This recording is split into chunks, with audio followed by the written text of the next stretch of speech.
बड़ी खबर आपको बता दें, पीकेसी ईआरसीपी से जुड़ी महत्वपूर्ण जानकारी। आज होगी पीकेसी ईआरसीपी की दो बड़ी बैठकें। शाम 4:50 पर होगी वार्षिक साधारण सभा की बैठक, फिर शाम 5 बजे होगी ईआरपीसीएल की बोर्ड ऑफ डायरेक्टर्स की बैठक। सचिवालय में होगी दोनों बैठकें। आयोजित बैठक में पीकेसी ईआरसीपी के पहले चरण के कार्य पर बातचीत होगी। 4 साल में बिसलपुर और इसरदा में चंबल का पानी डालना है, तो चर्चा की जाएगी। आज दो बड़ी बैठक यहां पर होने जा रही है। तो ये बड़ी खबर इस वक्त की आपको दे रही है पीकेसी ईआरसीपी से जुड़ी।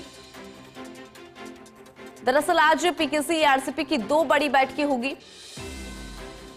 शाम 4:30 बजे वार्षिक साधारण सभा की बैठक, फिर शाम 5 बजे ईआरपीसीएल की बोर्ड ऑफ डायरेक्टर्स से उनकी बैठक होनी है। सचिवालय में दोनों ही बैठक जो है आयोजित होगी। बैठक में पीकेसी ईआरसीपी के पहले चरण के कार्य पर बातचीत होगी, क्योंकि 4 साल में बिसलपुर और इसरदा में चंबल का पानी डालना है, उसको लेकर भी यहां पर चर्चा।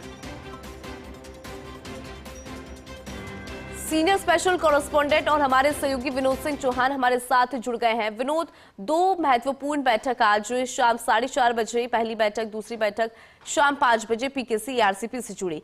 क्या जानकारी आपके पास इन दोनों बैठकों से जुड़ी?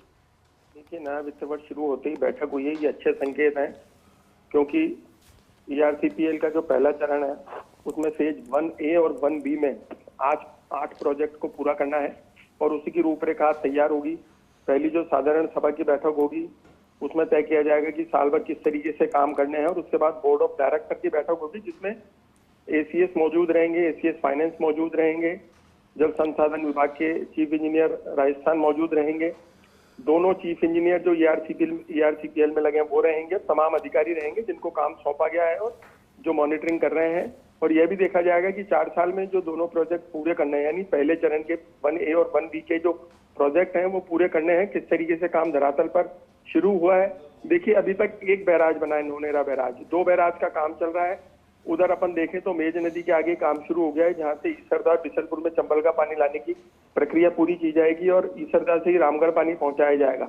तो किस तरीके से ठेका कंपनी काम कर रही है, और जो दूसरे चरण के टेंडर जारी किए गए थे वो खोल दिए गए हैं, किस कंपनी को ठेका दिया जा रहा है, किस तरीके से ठेका दिया जा रहा है, क्योंकि पहले चरण में हेम मॉडल पर ठेका दिया गया था और 20 साल में भुगतान ठेका कंपनी को किया जाएगा।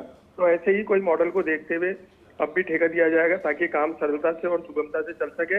और एक मॉनिटरिंग कमेटी भी सरकार ने अपने स्तर पर बनाई है जो लगातार यह तय कर रही है कि काम की प्रगति किस तरीके से है, क्योंकि भजनलाल सरकार अपने इसी टेंडर में ईआरसीपी के तहत जो लोगों को पेयजल का तोहफा देना चाहती है। तो ये बहुत महत्वपूर्ण दोनों बैठकें रहेंगी, क्योंकि साल भर का खाका तैयार किया जाएगा। हर 3 महीने में एक बैठक होती है, 3 महीने का रिव्यू किया जाता है, क्योंकि वित्तीय वर्ष शुरू हुआ है तो ये पहली बैठक इस वित्तीय वर्ष की मानी जा सकती है, जिसमें तमाम चीजों को लेकर के गाइडलाइन जारी होगी, दिशा निर्देश जारी होंगे, तमाम आला अधिकारी तय करेंगे कि किस तरीके से ईआरसीपीएल का काम आगे बढ़ेगा और पहले चरण के जो प्रोजेक्ट हैं वो तय समय पर पूरे होने चाहिए। तो तमाम चीजों को लेकर के सचिवालय में आज महत्वपूर्ण बैठक होगी। ठीक है, बहुत विनोद, हम आपसे आगे भी जानकारी लेते रहेंगे, आप हमारे साथ बने रहिएगा, क्योंकि आपका